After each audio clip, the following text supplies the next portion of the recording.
can't ever picture you winning. I won't lose! Round one. Ready, go! Yeah!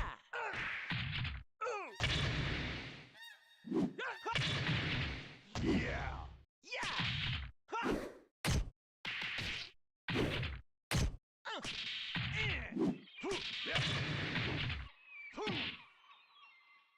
Yes!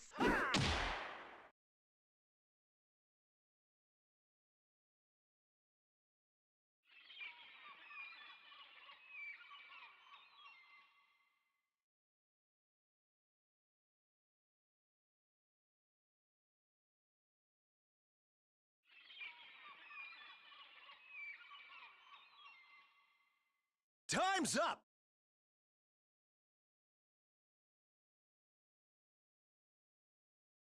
Round two. Ready, go! Yeah! Yes!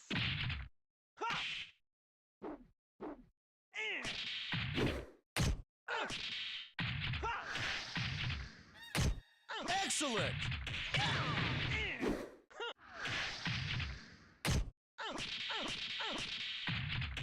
Round three. Ready, go!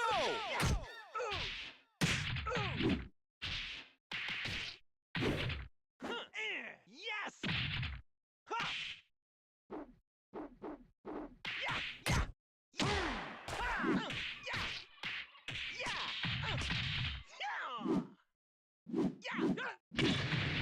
Yeah. Knockout! Yeah. Round four. Ready, go!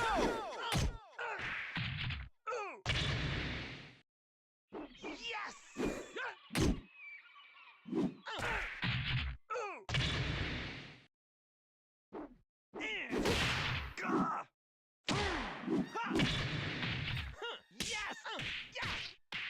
Yes!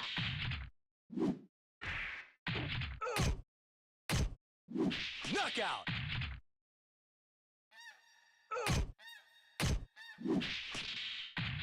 Round five. Ready, go!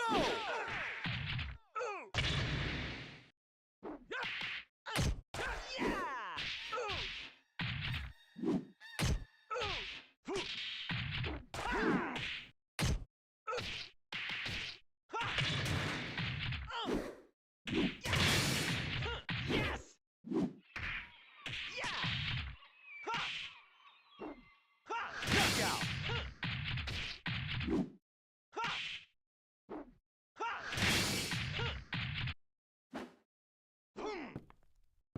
I'm number one.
I won't lose! すぐ楽にしてやるぜ。 Round one. Ready, go!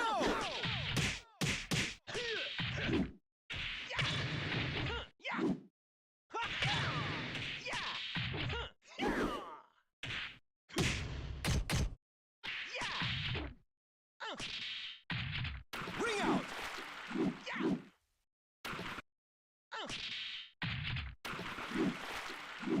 Round 2. Ready, go! Ha! Yeah! Yeah! Yeah! Yeah! Yeah! Yeah! Oh! Oh! Ha! Excellent! Ha! Round 3. Ready, go! Ha! My time is here! Yeah! Ha!よし、行くぞ。Ha!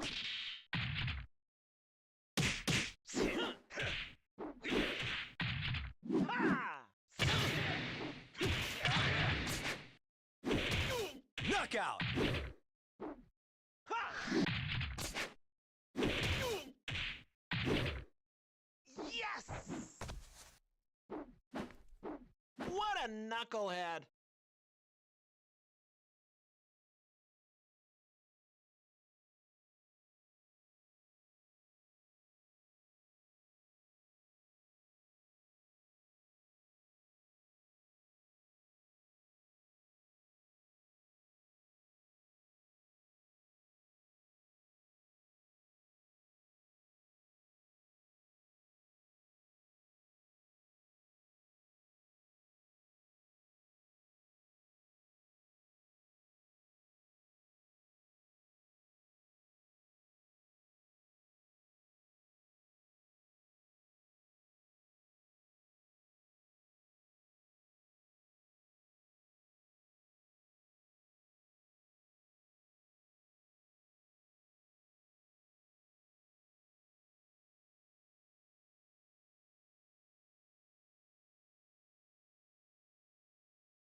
Round 1.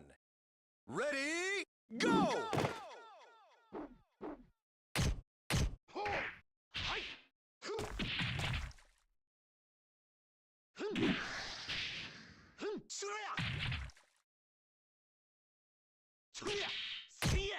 Knockout!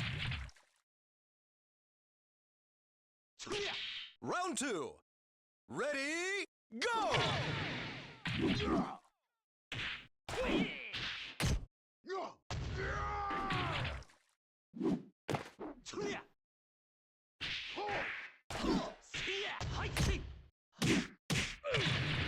Knockout!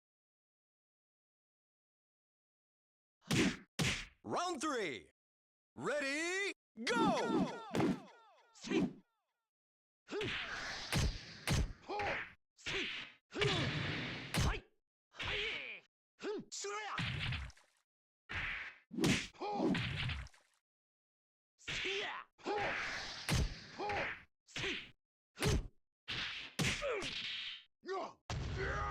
Knockout! Round 4. Ready, go!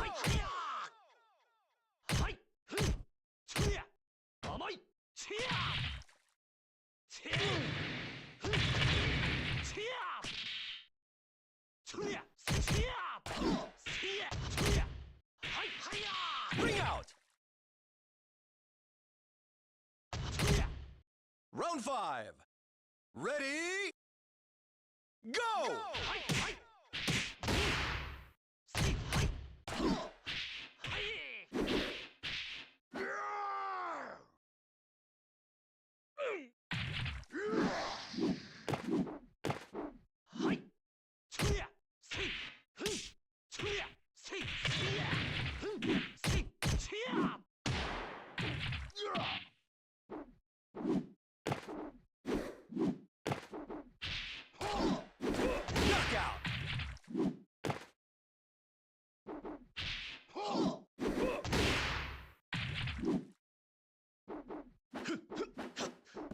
この強さが怖い。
Round 1.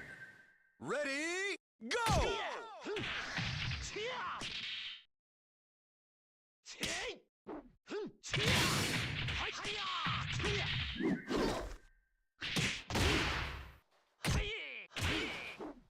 Excellent!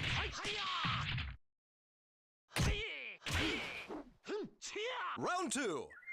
Ready, go!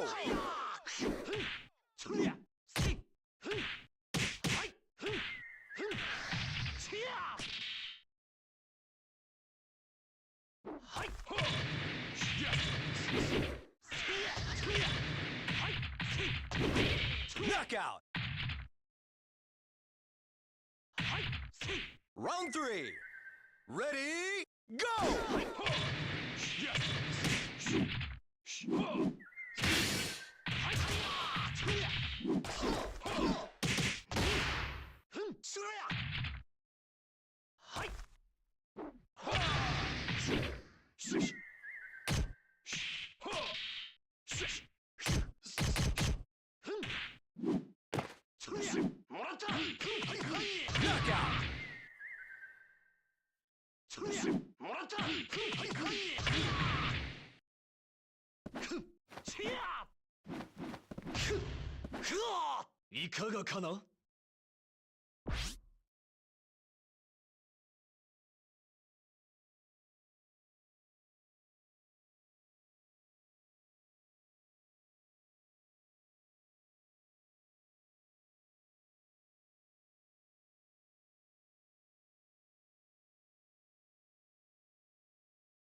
What's up, guys? Welcome back to Newswave. So we've already seen a bunch of different accessories announced for the Switch 2, which of course works to just advertise that company in general since so many people are interested in this device.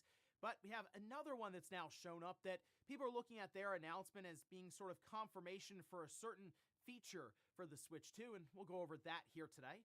Also, we are going to be talking about that massive Xbox Developer Direct that happened yesterday with a bunch of game release date announcements as well as 2 big-time surprises. And then we also have more information around that Final Fantasy VII Remake trilogy as it's looking to wrap up with its 3rd entry. And they answered a question of, will you need a PlayStation 6 to play that final entry? We'll take a look. So if you guys enjoy these videos, make sure you hit that like button. Helps out a ton. And if you're new here to the Spawn Wave channel, make sure you subscribe down below. And of course, members for the channel do get Newswave early. If you would like to learn more about that, click the join button down below. And we're going to start today with Assassin's Creed Shadows, as previews went live yesterday, as well as a ton of footage. Some people were even live streaming, I guess, their playthrough of the game. And what ended up happening was some, I think, went out to location to play. Others, like myself, just played remotely through the cloud. And it worked well enough. It looked way better when I got the natively recorded footage that they sent over than viewing it through the cloud, of course. But still, I got a general idea in my roughly 3-hour play session, with some of the beginning being like the prologue and just the opening story for both characters, down to jumping forward in the game and playing a bunch in a different mission, getting halfway through or so.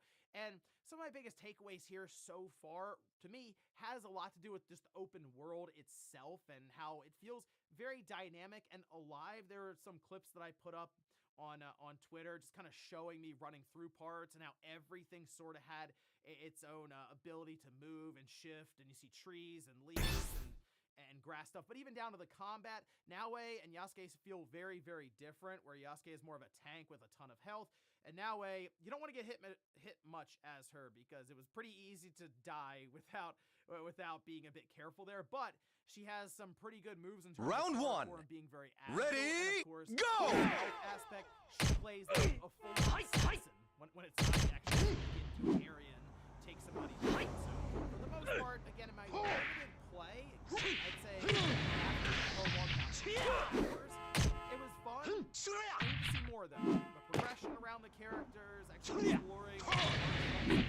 other things. There's still a lot there in terms of Knockout! I liked what I played. I say check out more of the gameplay since there are Round two. Ready, go! Also, we did get an announcement for more Super Nintendo games coming into so far. NES classic titles are now live for Fatal Fury 2, Super Ninja Boy, and Super Raccoon. I have not any Knockout! this list, and that's just kind of in the franchise. Round three. But Super Ninja Ready, Boy is throwing it all go! kind of interesting. I don't know if it's turn-based RPG because when you went into the overworld, then you went to the actual fight itself. Like, Knockout! I double-checked. Round four. Ready, go! I mean, it's certain games for Super Nintendo. There are not many games that are going to jump out to everybody, but hey, it's still I feel like a lot of people now, because they're looking towards that to find out more about it and stuff. But obviously this, we also have a few more, we'll say, Switch announcements coming up pretty soon. Oh, and I wanted to point this out as I know that there are some Knockout! that's Tokyo Extreme Racer because it did launch on Steam yesterday. It's actually up there with overwhelmingly positive. They seem really happy with what they're getting right now. Keep in mind, this is early access. They're very upfront about it. It's $30, and it seems like something they'll be working to continue improving over time. But fans of the franchise from back on the PS2, I mean, it's been more than 15 years easily since the last one, I guess. Them coming back with this, though, people seem thrilled. So I just wanted to point that out. It is out now in case you maybe forgot about it or were just trying to keep tabs on it. It's available on Steam. We'll see if maybe they make the jump to consoles and stuff down the road as they exit early access. And guys, with some of the quick news out of the way, let's get into the bigger stuff. Let's start right away with a Switch 2 feature that many people believe is confirmed at this time, mostly due to an advertisement and then announcement by Lexar, who does SD cards and other storage medium and stuff. You may have one right now in your current Switch or your Steam Deck or your phone, but in this case, a lot of people are looking towards micro SD express cards because that is believed at this time as to what the Switch 2 will use for faster data transfer in order to cut down on load times and I guess even file transfers, because we're still trying to figure out if games will have to install to the SD. That's sort of come up now. People are wondering if, in order to accommodate for faster load times that the game expects, maybe the game card can't read fast enough. We still need to learn a lot about this system, but people, of course, being concerned that game file sizes are going up. How much will these express SD cards end up costing? I think they're getting flashbacks of when the Switch came out and the 400 gigabyte micro SD card was somewhere in the neighborhood of $250. It was wild stuff back then. We've come a long way. But let's take a look. This, at first, was posted up over on Famiboards, and they were pointing to Lexar, who made this announcement on the website, where it actually shows that, well, okay, it has the Switch 2 there, and they even say the Switch 2 is really coming, which we know that Nintendo at this time has announced it, shown the device off, and they say waiting for a memory card that is super equipped with it, and this is all through Google Translate, if you couldn't tell by now. I do like the idea of wanting to download a 3A game in less than 10 minutes, which would be relied mostly on your internet speed, and 3A versus AAA. Yeah, I don't mind 3A. I think that sounds a bit better, but still though, this being a 1 terabyte micro SD express card means that we're well ahead of schedule compared to where we were when the Switch came out in 2017, where 1 terabyte micro SD card was a pipe dream. Not only just existing really for the mass consumers, but even be able to afford it. We don't know the price of this one yet, though. That's the only thing. So they do show off the transfer speeds, writing speeds 600 megabytes per second, 900 megabytes per second in terms of read speed, so it is quite fast. Again, that's kind of necessary for them trying to eliminate load times. They have to get a bit faster than the current SD cards. Great. Now, for people wondering, okay, well, how much could this be? Well, we do have some examples at this time. We know that the micro SD express cards, for example, we have like access to 512 gigabyte card, that being, I think, the largest one is available by SanDisk. That's coming in at $80. Now, that's still, it's not cheap. But again, compared to where we were in 2017 versus now, that feels like it's inexpensive then, just seeing where we were at that time. Now, not compared to SD cards in general that you can buy for your Switch, but keep in mind, this is we think 4 to 5 months before the Switch 2 even comes out. So then fast forward towards the end of this year with things like Cyber Monday, Black Friday, when we see storage mediums and stuff get significantly discounted.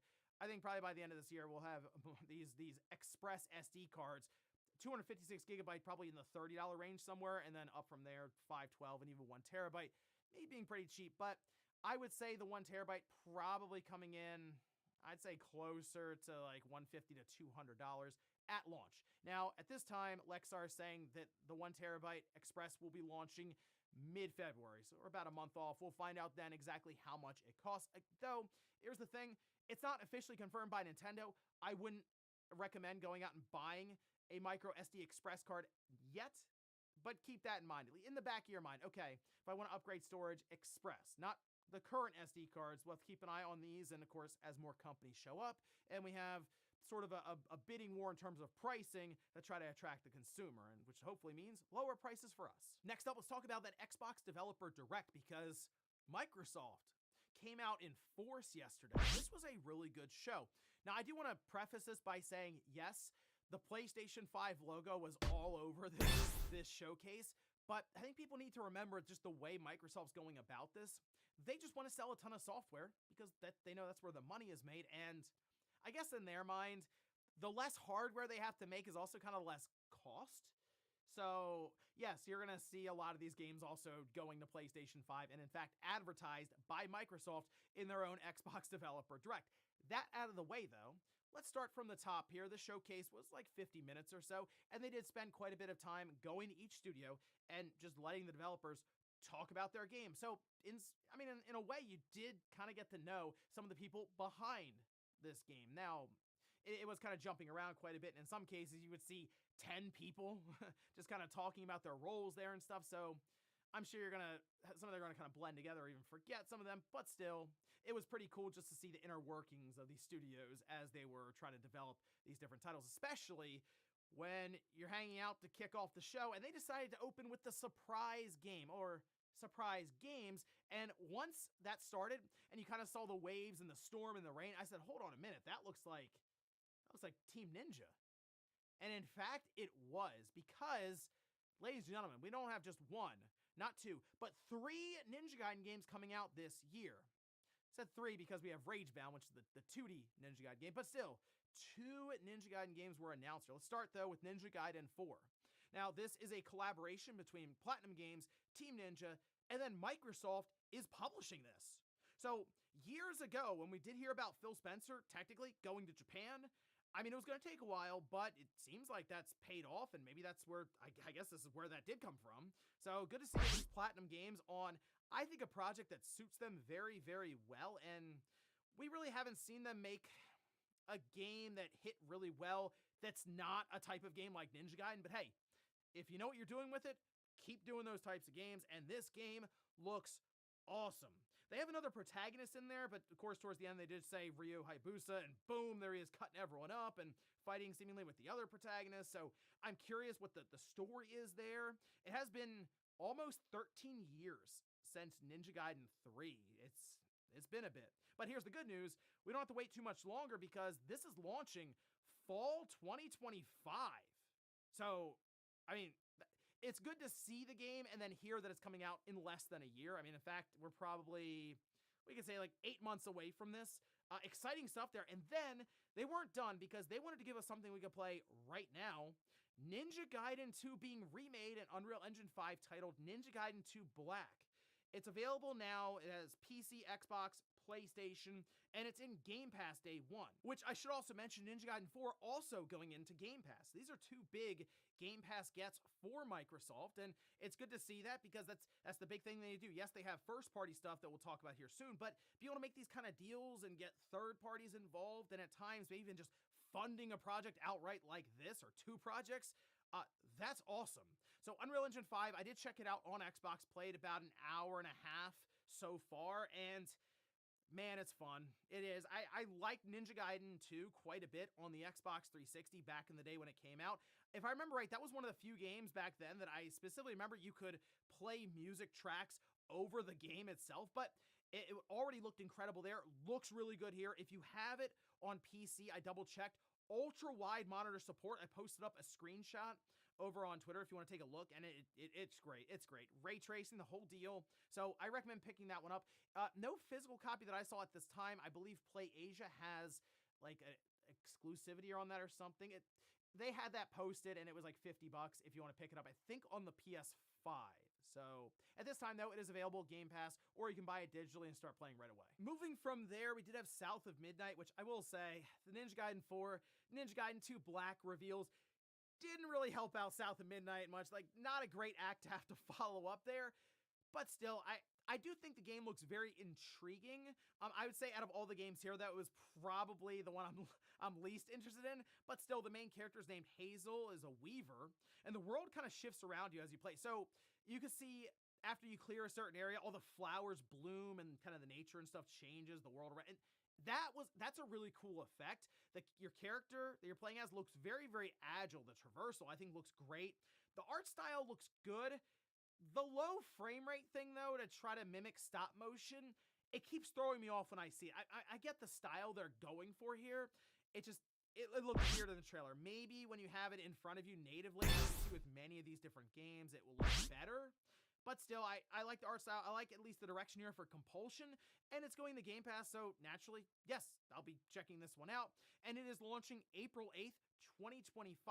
Now we then transition from that to Claire Obscure Expedition 33, which, after they showed it here, one of my most anticipated games of the year, which, again, the year is already kind of getting set up here for Microsoft, which, that's pretty big then for them to set this year up like this, because I think there's still much, much more we have not seen from them. But heavy, heavy Lost Odyssey vibes here, guys. I'm telling you, this just kind of the camera angles, even the combat, reactive turn-based combat, it just screams Lost Odyssey influence everywhere. There's also a big overworld map. There's tons of passive abilities and character progression everywhere, and the story itself is pretty interesting. So the way to describe it is you have this big number, basically it's posted in the middle of the world almost, and it ticks down once a year. And so when it goes from 34 to 33, everyone who was 34 just disappears. So it keeps ticking down and down and down, and eventually I guess it'll get to 0 and then no one will exist. So in this case, you're going on Expedition 33 to try to solve the problem. It's launching April 24th, 2025, another game going directly into Game Pass. And then they closed out with the big one, Doom: The Dark Ages, which, I mean, just looks incredible. Visually speaking, yes, but everything else around this, the world, the combat, big push for tank-based approach for, like, to the different enemies. You have a shield that blocks, parries, throws it like Captain America, except it's got spikes and everything. It's chopping people up and stuff. You have big flail, these other medieval weapons that are just crushing enemies to pieces. And then they go, hold on a minute. How about huge mech combat? It's like Pacific Rim looking stuff here. And then on top of that, it sort of leans into the idea of it being a big sandbox. So you do still go around. You have a lot of exploration. You find a lot of items and power-ups and additional passive abilities and weapons. And the whole time, the heavy metal Doom music is playing. Awesome, awesome stuff here for the Doom: The Dark Ages. It is coming out May 15th. So again, we kind of see April getting set up. We get a Ninja Gaiden game drop today. Later on in the fall, we'll have another one with Ninja Gaiden 4. So 2 April games. We have May. And then again, I think you're going to see things like Oblivion Remake happen in June. There's discussion that Playground could show up with something. This is This is quite the year. But I will say with Doom the Dark Ages, one disappointing factor here, no multiplayer, and you know, we had like Doom 2016 and stuff. Like the multiplayer back with Doom had always been really fun. It was a little weird from what I remember. I wouldn't have minded them just doing that arena shooter style with Doom the Dark Ages, types of even abilities. They don't have to overthink the multiplayer, and if they end up doing maybe a spin-off, just go straight up arena shooter and just do what Doom does best. And I've got to say, Xbox did very good here. This is a good set up the year, because, as I mentioned, I think they still have quite a bit, and it seems almost like not only is Microsoft getting to that point of one Game Pass, I think we're going to see many quarters where there's like 2 good games, 3 good games, and all of a sudden, when they mention having to delay a another one to fill up there, because they had too many games, it's kind of like, okay, well, hold on, because 2025 starting to kind of get that same sort of setup and vibe here. But hey, good stuff here from the Xbox Direct. Looking forward to a bunch of games: Clair Obscur, Doom the Dark Ages, Ninja Gaiden 4, Ninja Gaiden right now, so awesome stuff. And in our last bit of news, let's talk about Final Fantasy VII Remake. We're on the 3rd entry now, and that should wrap up a story that's taking, we'll say, some twists and turns, to put it mildly. But some are wondering, hold on a minute, is this trilogy going to wrap up on the PlayStation 5, or will I need a next generation PlayStation 6 to play the last entry? Well, we can see it posted up. This Round is 1. on VGC site. Ready, go! And they were Final Fantasy VII Remake Rebirth on PS4. I think maybe something third work console. So I look at it, Knockout! While Remake did get moved to the PS5, Rebirth did backwards. Round 2. Now, in this case, Ready, go!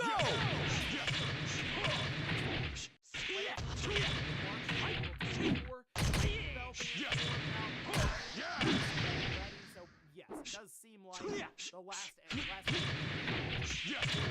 Knockout! 5, but I'm sure it'll get a re-release.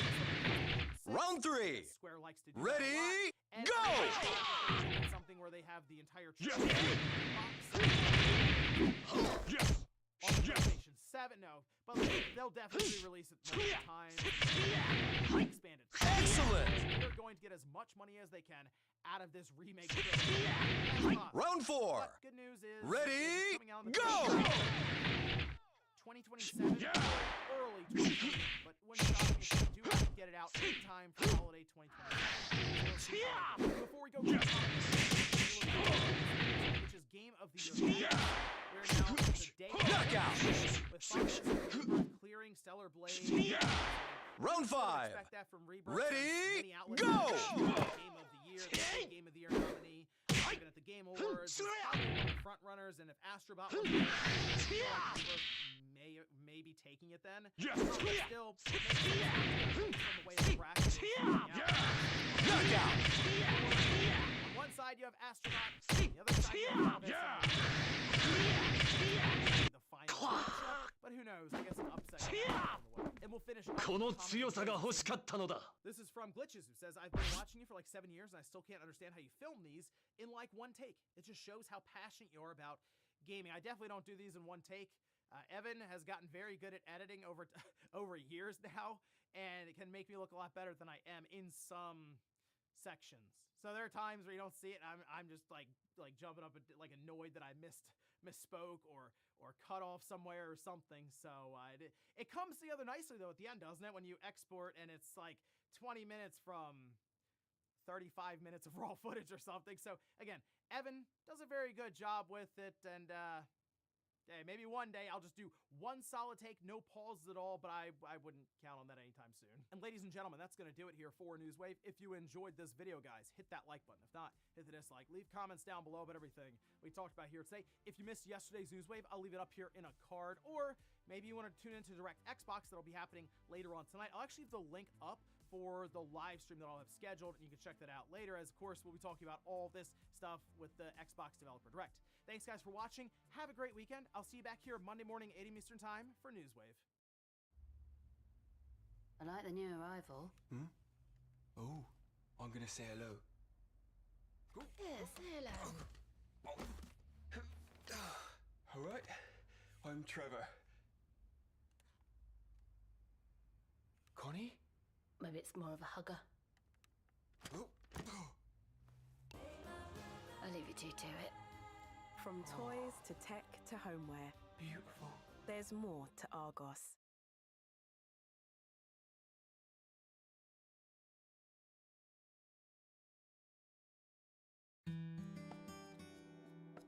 Looking after loved ones from miles away? Let Vance make every transfer special.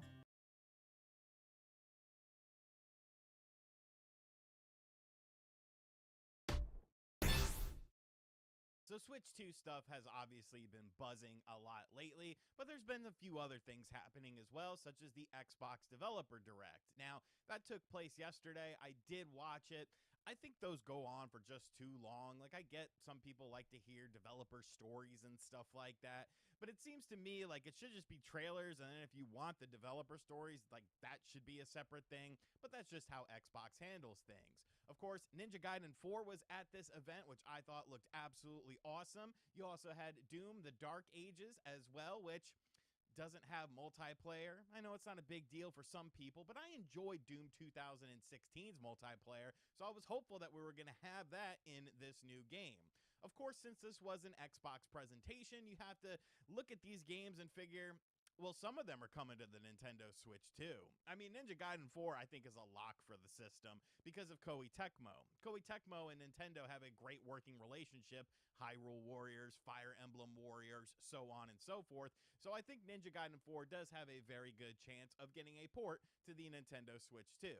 But that's not what we're here to talk about today. I did want to briefly mention all of that stuff, but didn't want to make a dedicated video for it. We're going to be talking about a feature that seems to be pretty much confirmed for the Nintendo Switch 2. It's something that we talked about previously, and it was kind of up to speculation, but this new image that is floating around out there from a manufacturer pretty much confirms that this is indeed a thing. So we need to talk about why this is something that's actually very exciting as well. So what we have here is Lexar, which of course is a micro SD and SD card manufacturer, putting out a new advertisement in China for the Nintendo Switch 2. Now, of course, there's going to be a storage medium on there, but you might remember we talked about the fact that these were micro SD express cards, a new form of micro SD card that is far superior to what we have with the standard SD cards right now. Now, there's a few devices out there that do use micro SD express technology, but for the most part, the Nintendo Switch 2 is probably going to be like the biggest device, the most widely known device that will allegedly be using this if this is to be believed, which, I mean, it's Lexar. They're not really a fly-by-night company. I guess you could kind of question the fact that Lexar of China put out this advertisement. But looking at this advertisement, which has been roughly translated, it says the following: Switch 2 is really coming. Waiting for a memory card that is super equipped with it. Switch 2 is really here this time. Want fast loading without lag. Want to download a AAA game in less than 10 minutes. Want to store 100 games. Lexar Play Pro Micro SD Express is here. 900 megabytes a second ultra fast reading speed. Enter the game world in seconds with max fluency. Probably meant fluidity. 600 megabyte per second writing speed. Download a AAA game in less than 10 minutes. Up to 1 terabyte of massive storage. 100 games? Okay, maybe. Easily installed. Will you get the Switch 2? And then you can see here that this is a Lexar card that is indeed branded, sort of kind of like Switch colors, I guess. I don't know. It just kind of looks like, you know, a generic micro SD card. And of course, it has the little, you know, it's blown up for size because micro SD cards are very small. But the micro SD Express is what I kind of want to focus on here, because you do get so much faster read and write speeds with these things. If you download something on the Nintendo Switch eShop right now, especially onto a micro SD card, it does end up taking quite a while for it to download. Hopefully, this will kind of alleviate some of that, because the write speed is much faster than what you have on a standard micro SD card with this express technology. Now, will a micro SD standard card work with this? I'm not sure. Like, I would imagine it would. It would just be slower. I don't know how that would potentially impact actually playing a game off of the micro SD card. I'm not really a big tech head or anything like that, but that would be something worth having a discussion about. But the real discussion is, what is the price point going to be for this? Because if you might remember, when the Nintendo Switch first came out and you had to buy these micro SD cards, I mean, they weren't very cheap. It was kind of expensive. Like, I remember 256 gigs was like $100, like when the system first came out. Now, obviously, as time has gone on, these prices have come down with this technology, but this is newer technology. So what can you kind of expect with this, considering that they're saying up to 1 terabyte for it? Well, we might actually have an answer to that already, because I actually have bought a micro SD card already. This is a micro SD express card. I purchased it off of SanDisk's website because they were selling it on the website. It is 256 gigabytes, and it cost me $40. Now, there was shipping as well with that, no free shipping. I think I had to spend $100 for free shipping, but I actually bought this under the pretense that the Nintendo Switch 2 was going to take micro SD express technology, and then I guess if it didn't, like, I would just use this for something else. But I bought this about 2 weeks ago, and I got it about a week and a half ago. So 256 gigs, you know, it kind of depends on how much we see compression on some of these games. Because a game like, you know, Doom and Call of Duty, a lot of third-party games that we're going to have to factor into this whole equation are going to be very big games, and I'm sure they will be condensed somewhat down to a more reasonable size for the Nintendo Switch. But I do kind of worry about cartridges on this system, because I don't think a lot of third-party companies are going to put a whole game on a cartridge. And if you're contingent on a download, then you kind of get into the preservation aspect. You get kind of into the whole, you know... Riley's falling asleep. Okay, crew, let's get to work. From the world of Inside Out. There's a lot of memories that need some extra processing, and we send those. You know, do I actually own the game sort of thing? That realization that technically a company can come along and remove that game from your purchase history if something comes up with it. Now, there's a very small chance of that happening, and I'm sure that's not something that potentially would happen. But when there's a chance, there is reason to be a little bit worried. I mean, we've seen games get removed for whatever reason, or demos get removed because they went out too soon or you can't access it. And that's what kind of worries me about the all-digital age in and of itself.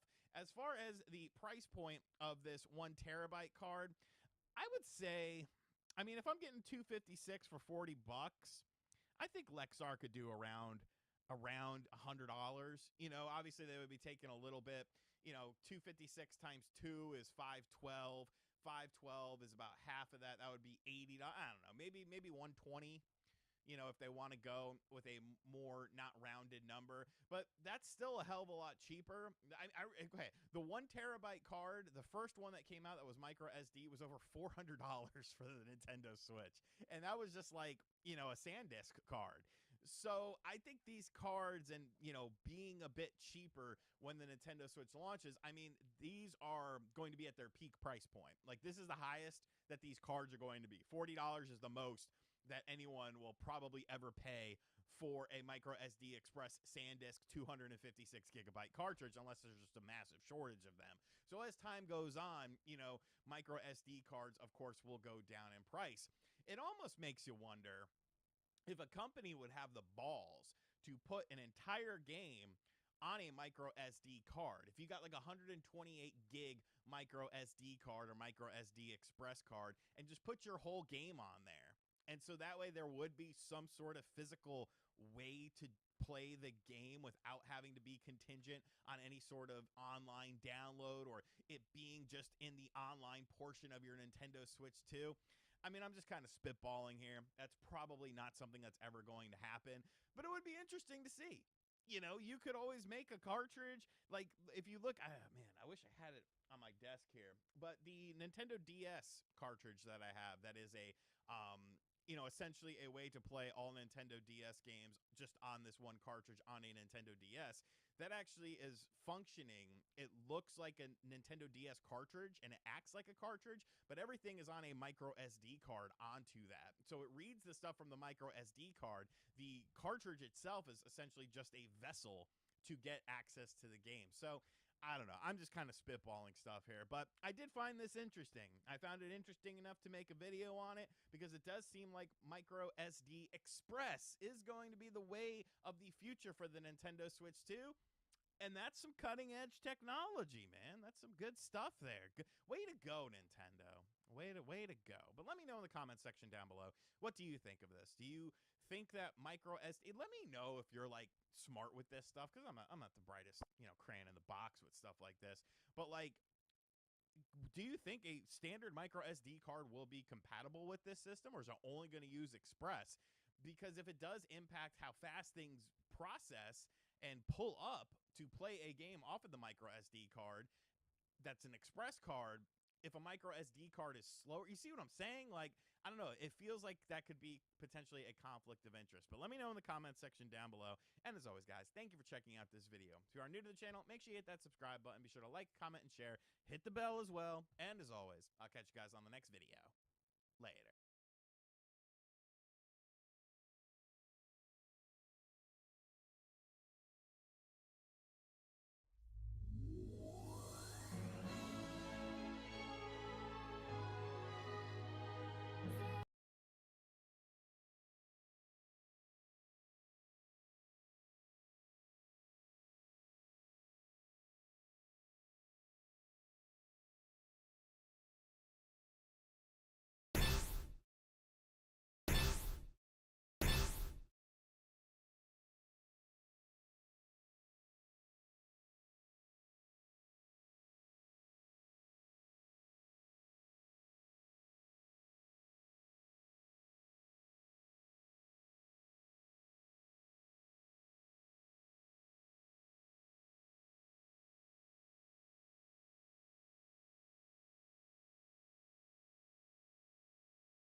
Even though I was a fan of the Sega Saturn, I was no stranger to the library of the Sony PlayStation. Because of that console's immense popularity, it was so much easier playing games there because everyone and their granddad had one of the things.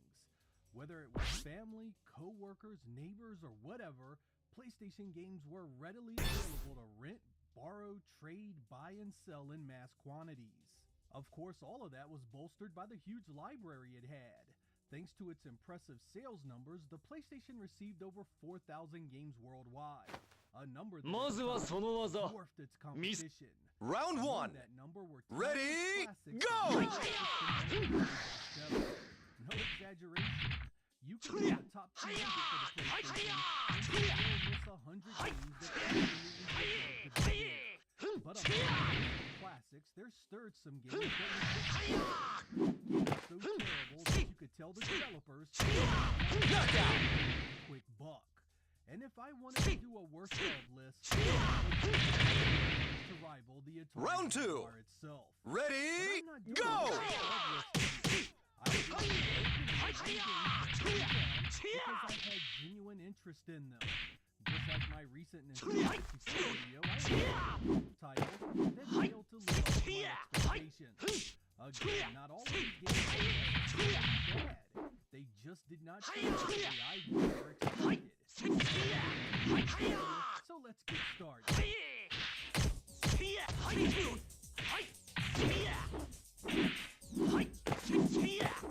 Knockout! Round 3. Ready, go! Believe it or not, one-on-one fighter held some serious promise. When Star Wars Master of Terrakasi, or whatever the hell it's called, Excellent! I had visions of lightsaber duels, vicious force powers, and alien weapons to counter it all. There is no question the core setup held promise. The characters were from the books you knew and loved, and the presentation made it feel like it was fully of that beloved universe. But it got a lot wrong with the gameplay. Some pretty important things like balance, responsive control, and timing. The core mechanics themselves aren't bad, but the game isn't paced well at all, and the character imbalance is unreal. Don't get me wrong, it's fun for a few minutes unleashing the lightsabers on the rest of the cast, but these powers trump everything else to the point where nothing else is worth trying. You have two forms of combat with and without your weapon, but the unarmed stuff feels so incredibly simple and boring in comparison. The terrible thing is you get a small glimpse of what a Star Wars fighter could be here, but unfortunately, LucasArts never made a sequel or follow-up to improve upon it. It's the type of game some people hate with a passion, and it's really easy to see why. This gameplay needed some help, and mostly leaves you wanting more than it ever gives you.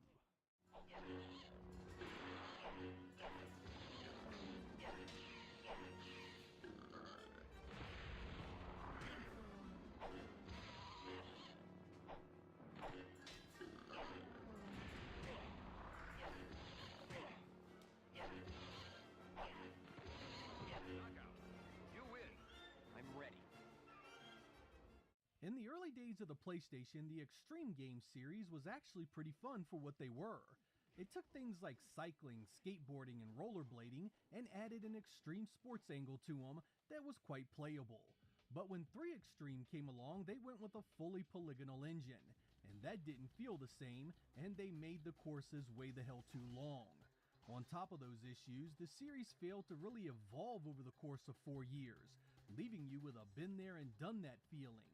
It got old quick and offered nothing over the previous entries. This needed new modes like snowboarding, jet skiing, or maybe bringing back the street luge from the first one. The idea needed more variants to feel new and different, and really expand into the other areas of extreme sporting events. There were all sorts of options to add that was needed to bring the series back into relevance. Instead, it retread already familiar ground and felt like a quick and dirty throw together of ideas that has sold well for Sony before. In the end, I'd rather play the first or second one, where they were much cheaper when this one was released.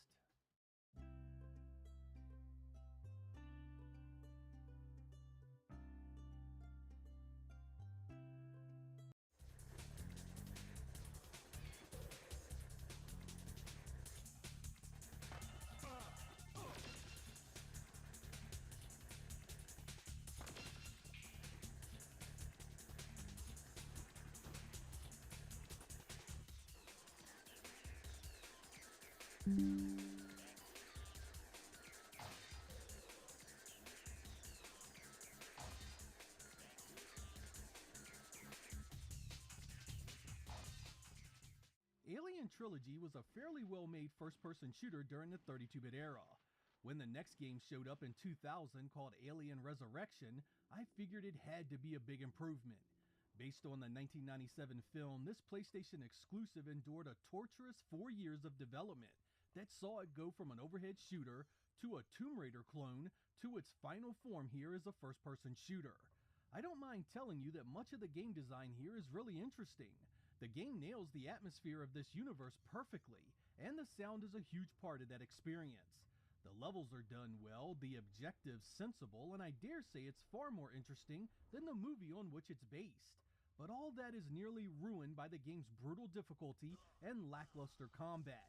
Items and ammo are scarce, enemies do crazy damage, and they come at you from every angle, every nook, and every passage you've already explored.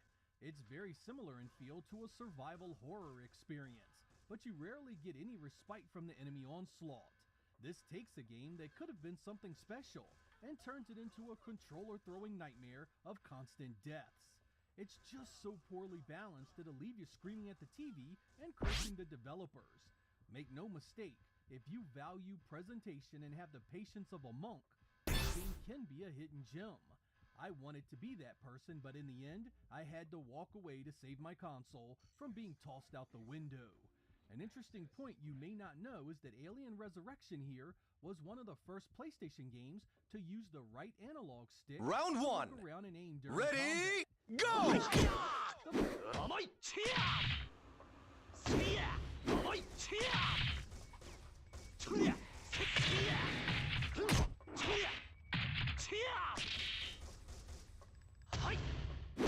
Excellent! Round two. Ready, go!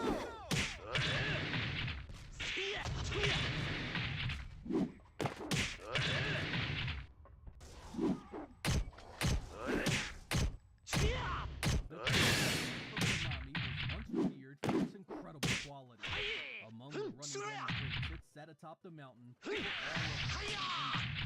When the Knockout! game started being developed by a Western developer called Apple, Round three.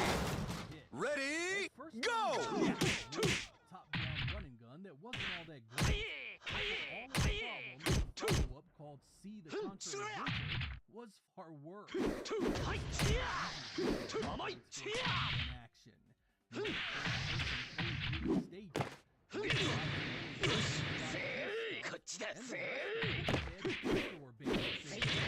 If things had stayed just 2.5D, it's an acceptable addition to the franchise. Knockout! 3D in it, and boy do those stages suck. A mix of bad platforming, imprecise weapon fighting, and a camera. Gameplay is just straight dull and offers nothing even close to the fun of the Nintendo or Super Nintendo games that offered similar viewpoints. I don't know what the hell the developers and their quality control were thinking. They had side-scrolling stages that could have been locked down, expanded, and made the best they could be. Instead, it tried to do too much, accomplished too little, and gave us a Contra game unworthy of that name. Round one. Ready, go!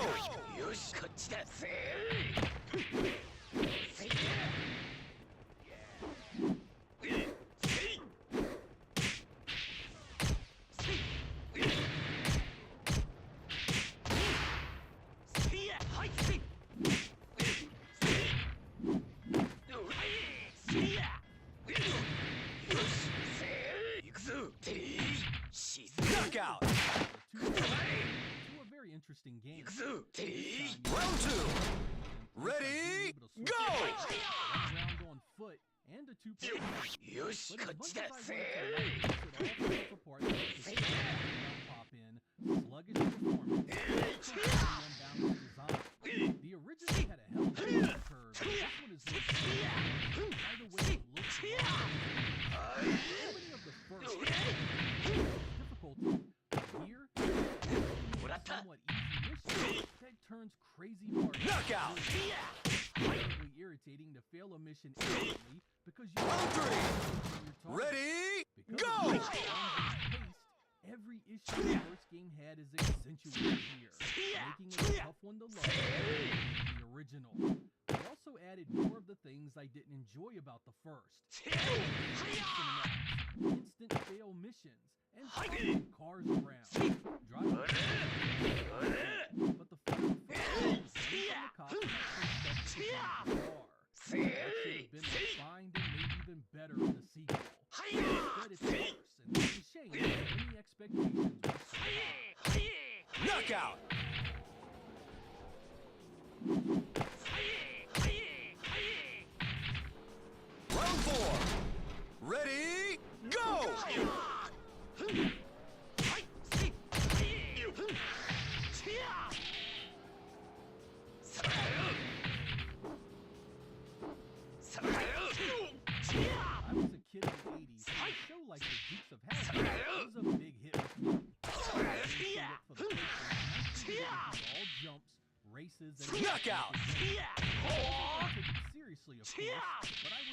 shocked at how much this game missed the mark. The cutscenes and the story are the stuff of nightmares. They don't look good, and the gameplay feels like the General Lee is trying to evade the Terminator half the time. No kidding, these cops are unstoppable, which makes the ridiculous physics model stick out even more. While the speed is solid, the mechanics themselves feel overly sloppy and twitchy. This really impacts the thrill of running from Roscoe and his merry band of police officers, and the rest of the bad guys you'll encounter. It's tolerable during the easier missions, but the late game loses all steam because of it. Couple that with the previously mentioned awful story and character representation, and it makes playing this one for any length of time rough. A game like this should have been all about the thrill of driving this iconic car around stages that looked and ran great. A super simple story and missions with a ton of variety. It misses the mark pretty much everywhere.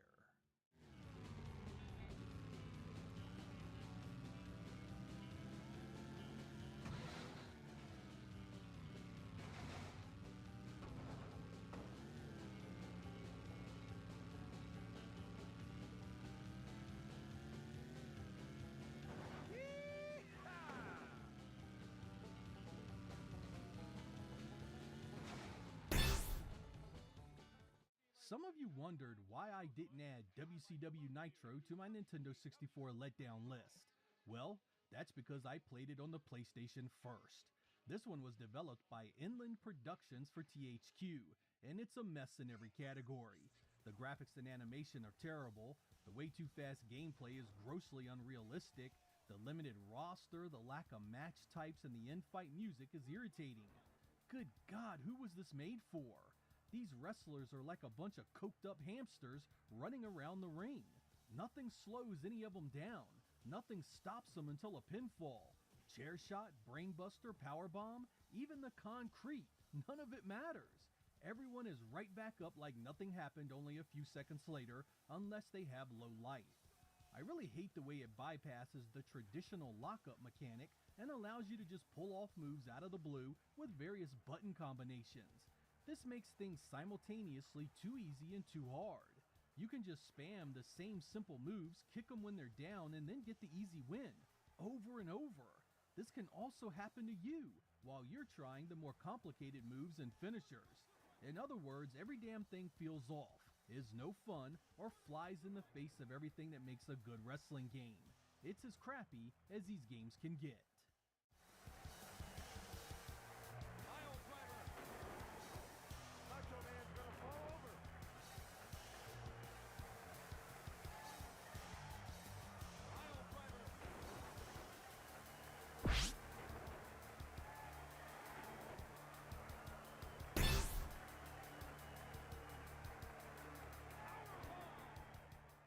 Unbelievably, the garbage that was WCW Nitro sold well enough to justify a sequel, the even worse WCW NWO Thunder.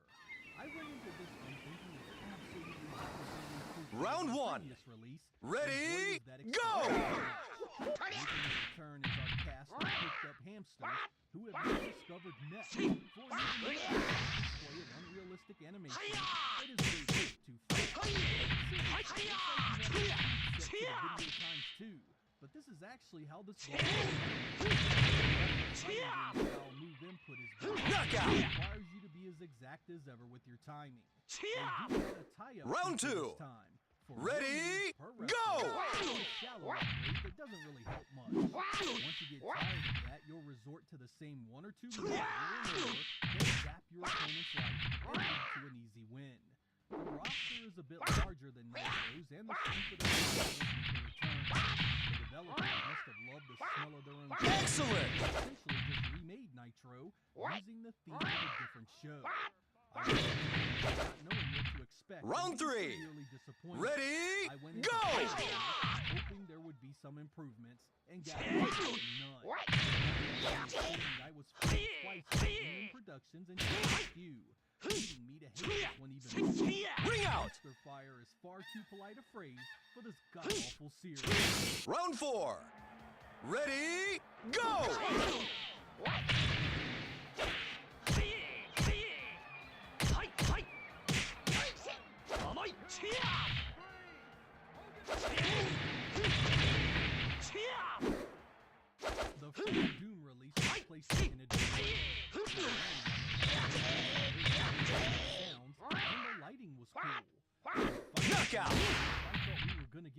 better game full of new content.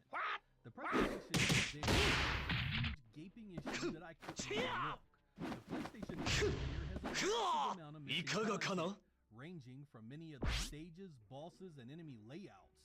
Console Doom versions always had changes, but this was just straight false advertisement. This was not Final Doom. This was a tiny piece of Final Doom that was missing most of the best parts. To add insult to injury, it also seemed to run worse at times than the previous game on the PlayStation, a reality that shouldn't have been the case if the developers had been shooting for genuine improvements to that engine. You could forgive the changes and differences to the first Doom on the PlayStation because it was released in 1995, but that game had so much more content. Final Doom here only has 30 stages, compared to the 64 of the original PC version, and the 58 in the first PlayStation Doom. This should have been a budget $20 expansion at best, and the people involved at Williams should all feel bad for stealing your money.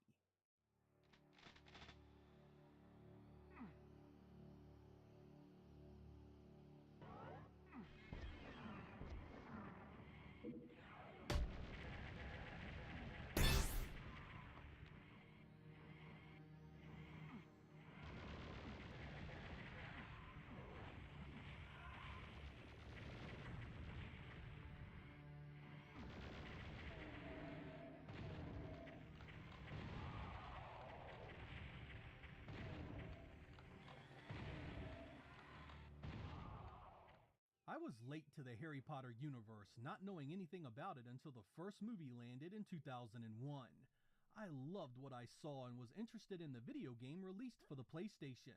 I don't want to hate on this one too awful much because it really isn't that bad of a game, but Electronic Arts really narrowed its audience big time. There's lots of collecting, platforming, exploration, and it doesn't look bad at all. What's wrong with it is that I wanted something that wasn't aimed at an 8-year-old. This game is extremely simple in every way. I realized that the book and the movie had a large younger audience, but it also appealed to older kids and adults as well. This one easily could have been scaled with difficulty levels to give some deeper gameplay and objectives a chance to shine. Nintendo does this all the time with their games. Instead, I fired it up and was met with software that was way too simple, too easy, and too focused on a few mediocre gameplay hooks. It's one of those games that jumps and grabs for you, taking what little challenge it does have away. Taking myself out of the equation, this ain't bad for youngsters. Outside of the crappy camera views, you sometimes get stuck with. I also really disliked the fact that there was no music during much of the gameplay.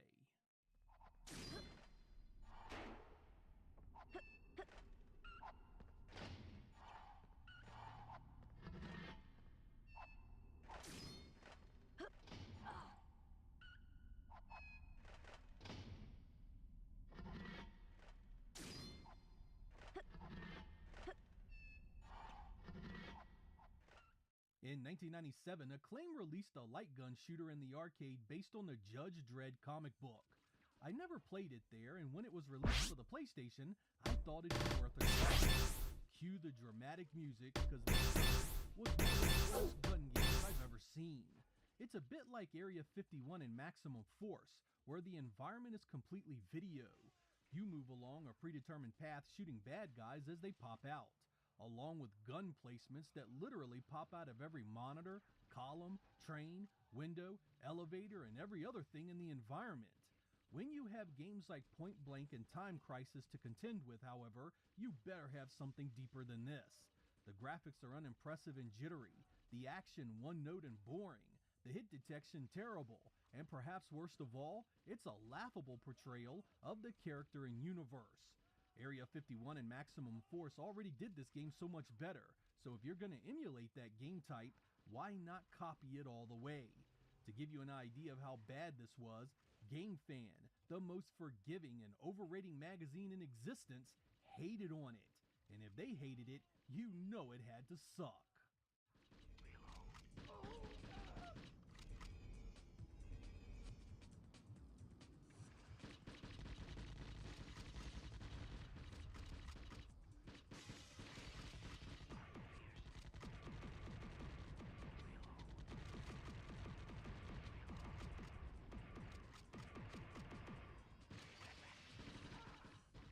NFL Game Day and Game Day 97 were very fun games. I was stoked for Game Day 98 thanks to the new Polygon players and the extremely high review scores in the gaming magazines.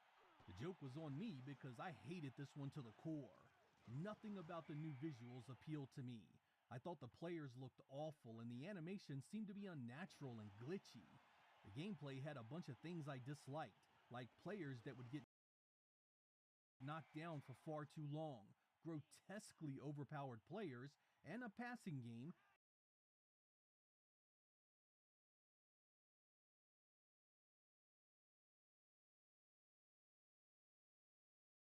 I'll show you what. Round 1. Ready, go!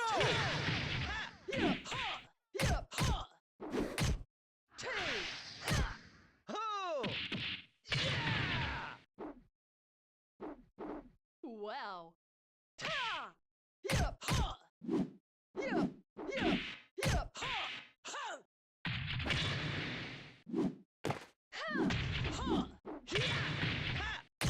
Knockout!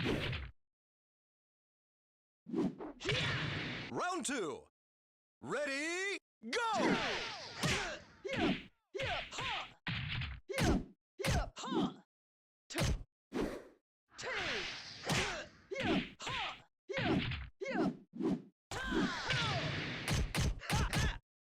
Knockout! Round 3. Ready, go!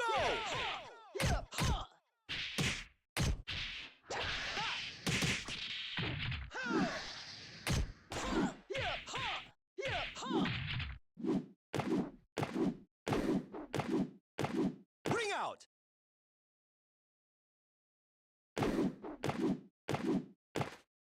Round 4. Ready, go!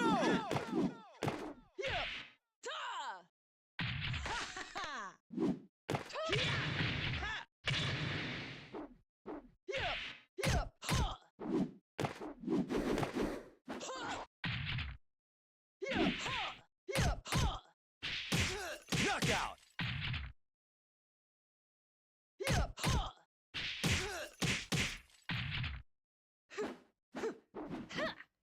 You're no match for me.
Oh shit.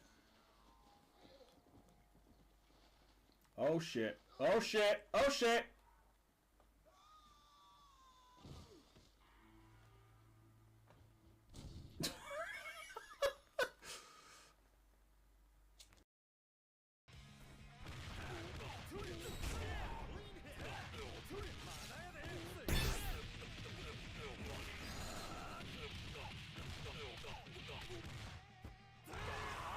Let's get it.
Round one.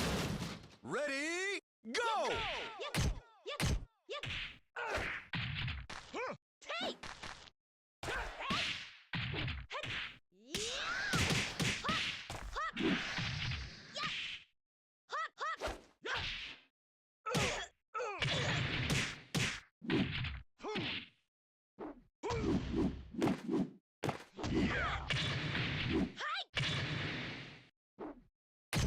Knockout!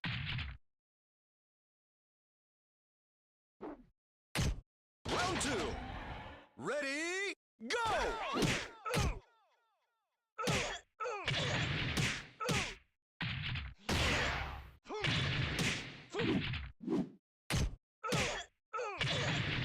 Excellent! Round three. Ready, go!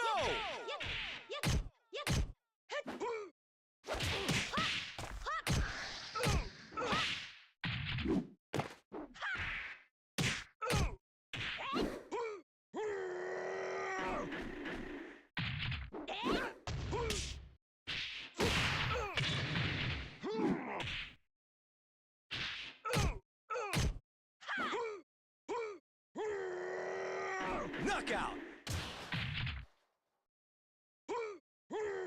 Round four. Ready, go!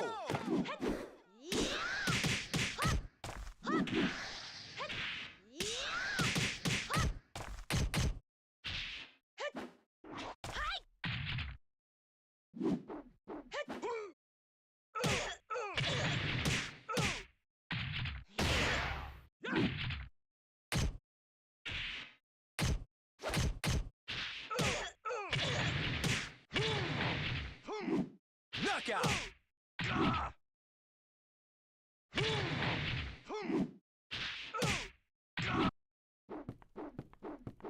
To be strong is beautiful.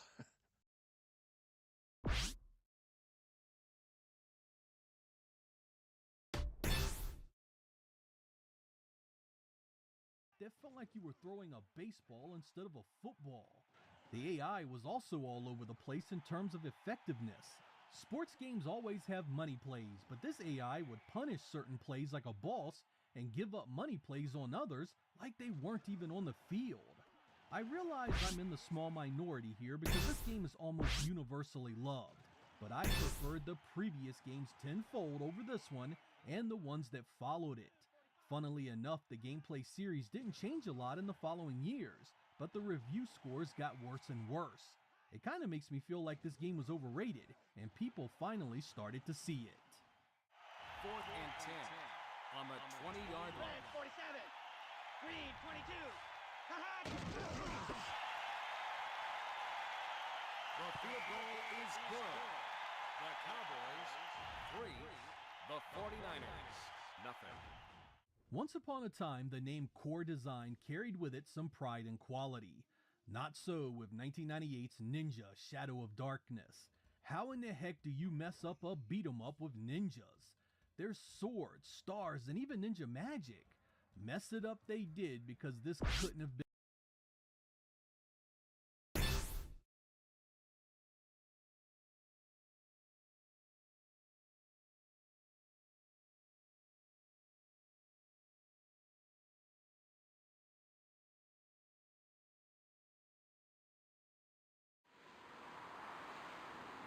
Round one. Ready, go!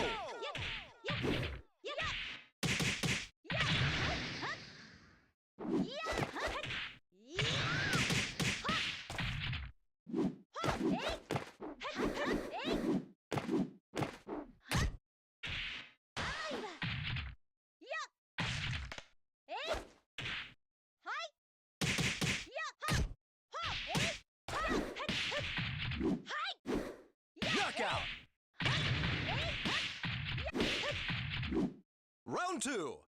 Ready, go!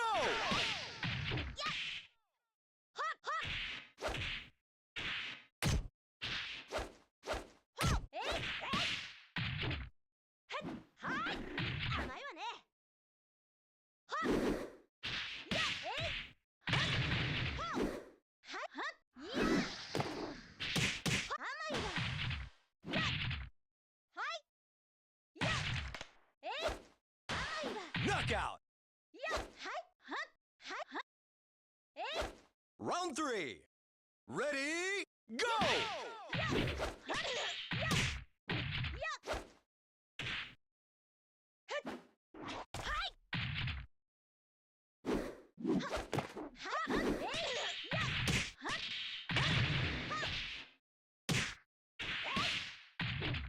Knockout!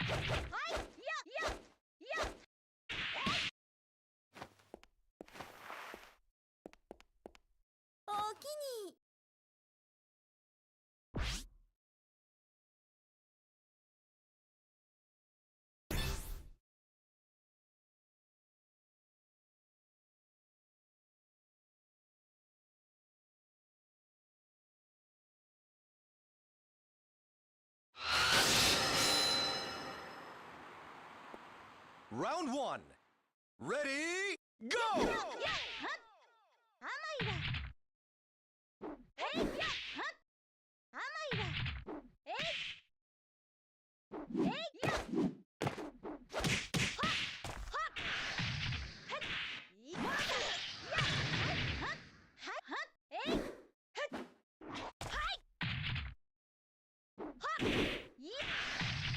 Knockout! Round 2. Ready, go!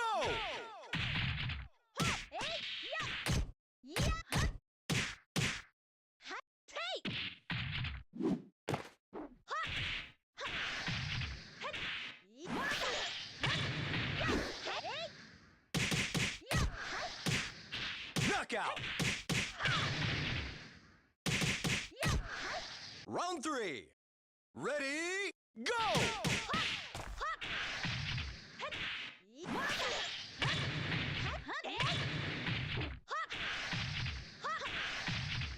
Knockout!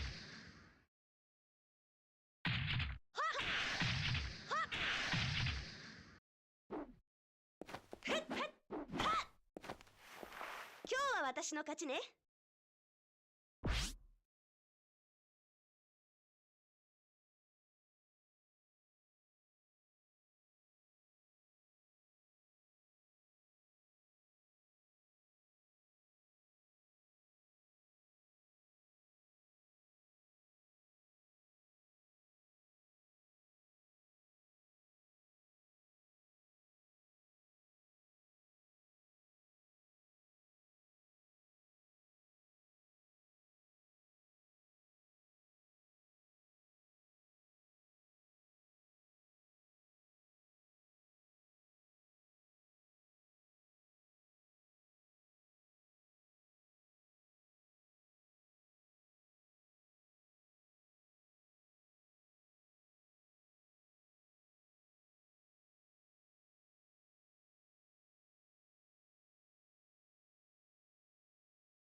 Round one.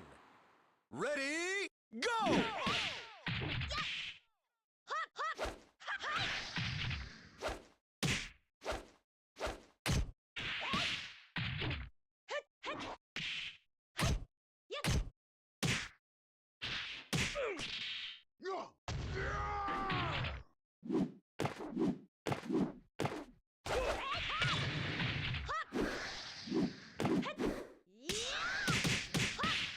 Knockout!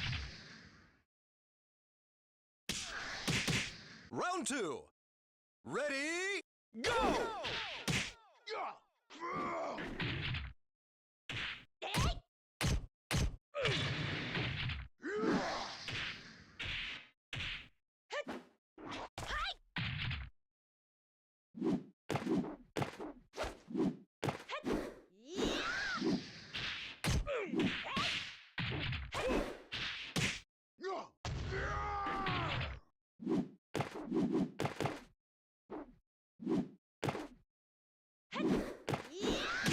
Knockout! Round three. Ready, go!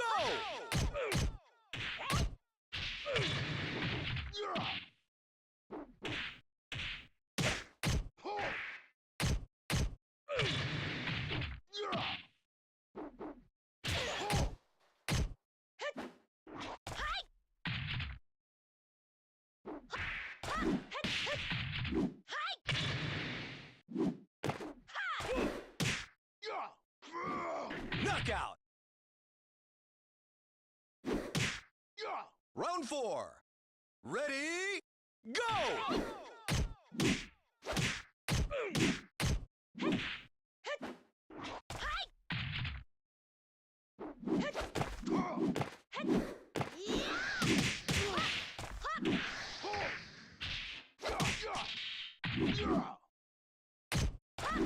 Knockout!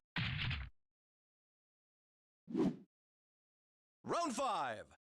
Ready, go!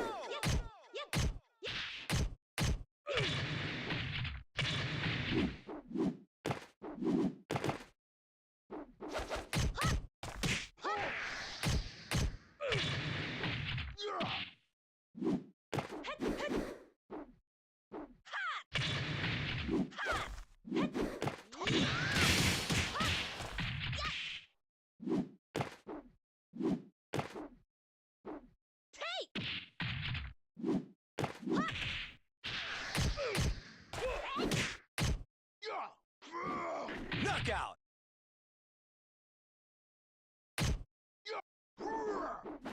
Now that's Mariner's power!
Been much worse.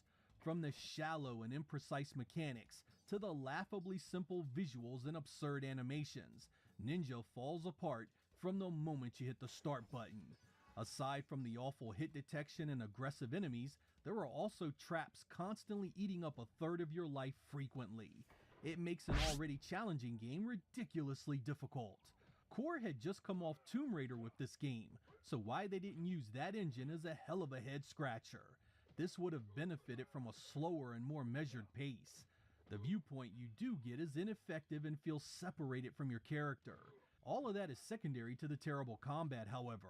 You are beset upon by many enemies and have damage coming your way from every direction. A lot of it you never see coming. It makes this frustrating from the get-go and something I genuinely can't stand for more than 10 minutes. Tell you the truth, it feels a bit like the inspiration that would eventually lead to Fighting Force.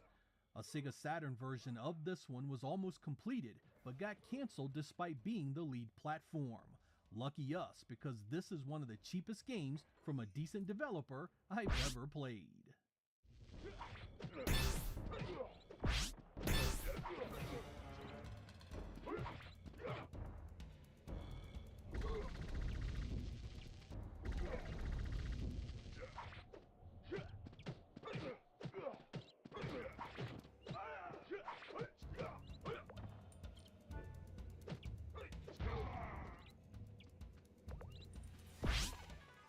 The original Loaded was a personal favorite in the run and gun genre, but when the sequel Reloaded appeared, I was completely underwhelmed.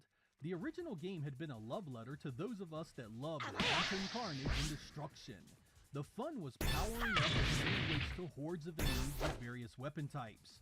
Reloaded comes along and tries to add deeper meaning to it all, with puzzles, larger multi-part stages, new objectives, and environments that are more challenging to negotiate. All that does not make it a better experience, however.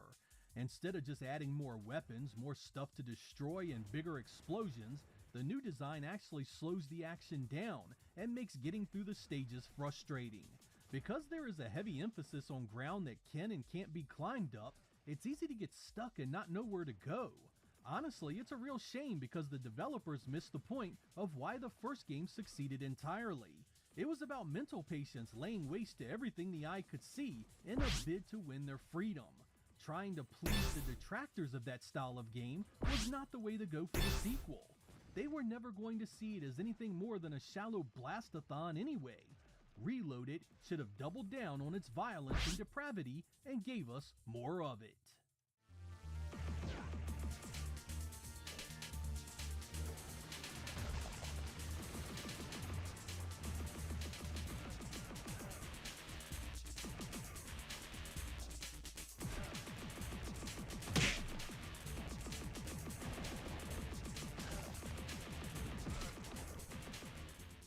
I love the early Twisted Metal games so much, but by the time we got to Small Brawl here, things had gone horribly wrong. There had always been a sort of sadistic nature to the series, so why they wanted to make this cutesy version is completely lost on me. Here you use RC vehicles to battle it out across cliched residential settings. The graphics aren't good, the psychotic charm of the series is utterly destroyed, and nothing new is really added to the gameplay to compensate for it all. It's too slow, too tame, and too cute for fans of the series to care.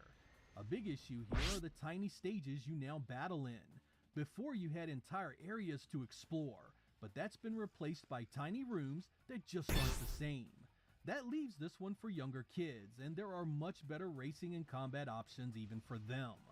It wasn't the worst way to end the series, but it also wasn't the best. Things had started so strong on the PlayStation, but never felt like they grew or evolved in any way. I would have much rather have had a dialed back port of Twisted Metal Black than this.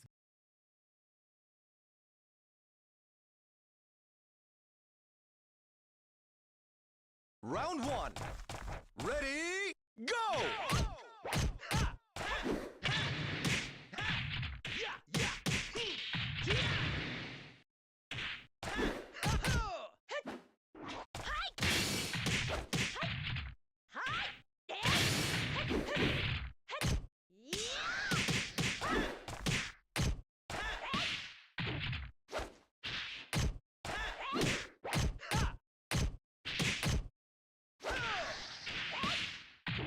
Knockout!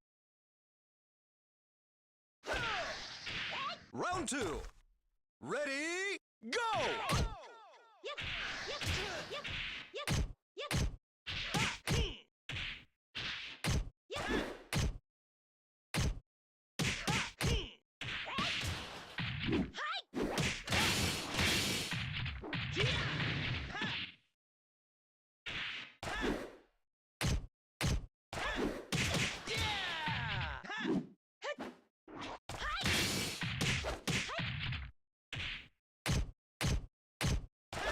Knockout! Round 3. Ready, go!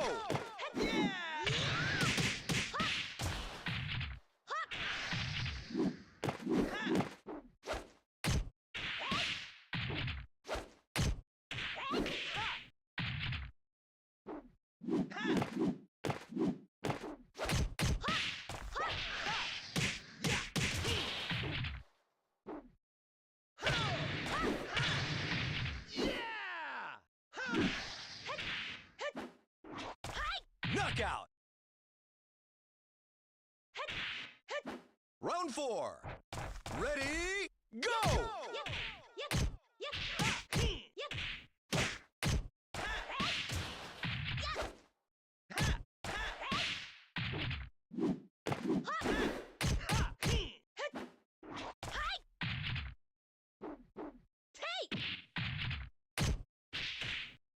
Knockout!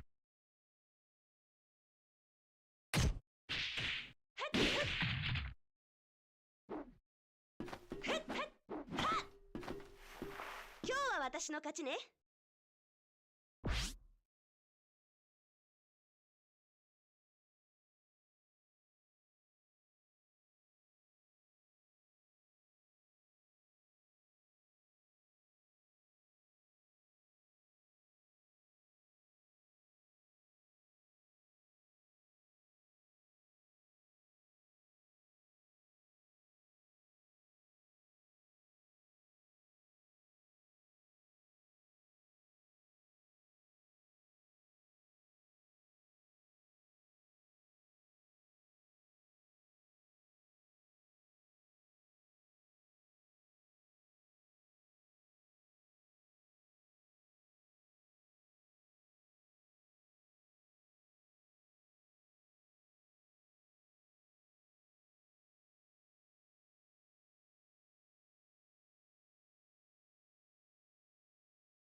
fucking double K's, man. Looking beautiful.